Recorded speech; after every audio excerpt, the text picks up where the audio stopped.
Bonjour à tous, aujourd'hui je vous parle des hormones et de leur influence sur une perte de poids.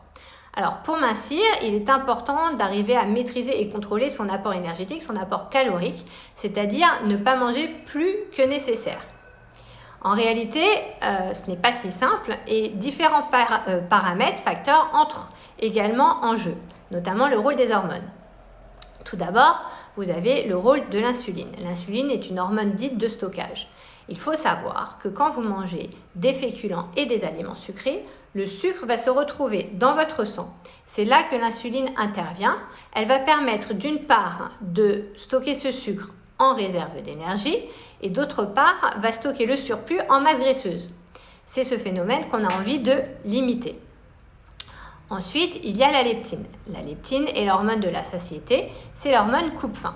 Plus votre organisme est baigné de leptine, moins vous avez faim. Donc quand on veut perdre du poids, ce qui est intéressant, c'est d'arriver d'une part à limiter la sécrétion d'insuline et d'autre part favoriser la sécrétion de leptine. La bonne nouvelle, c'est qu'on a un même moyen qui favorise cela. Premier point, mangez moins sucré. Naturellement, vous mettez moins de sucre dans votre organisme, il y aura moins d'insuline, donc moins de stockage de gras.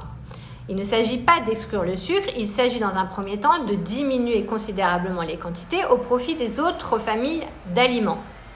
Deuxième point, et on en a déjà parlé, est de mieux choisir vos sources de sucre et de glucides en privilégiant les aliments à indice glycémique bas.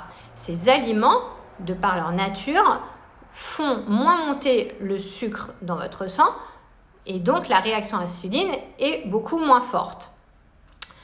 Tout en restant, et ces aliments restent une très très bonne source d'énergie. En plus, ils sont riches en fibres et micronutriments.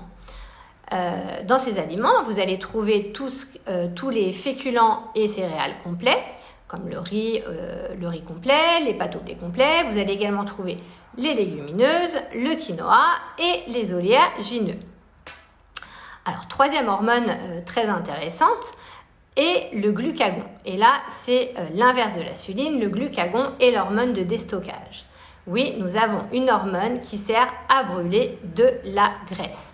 Alors, pour favoriser la sécrétion de glucagon, il y a deux actions possibles et très efficaces. La première est de pratiquer une activité sportive. Là, je vous apprends rien, quand vous faites du sport, vous brûlez de la masse graisseuse.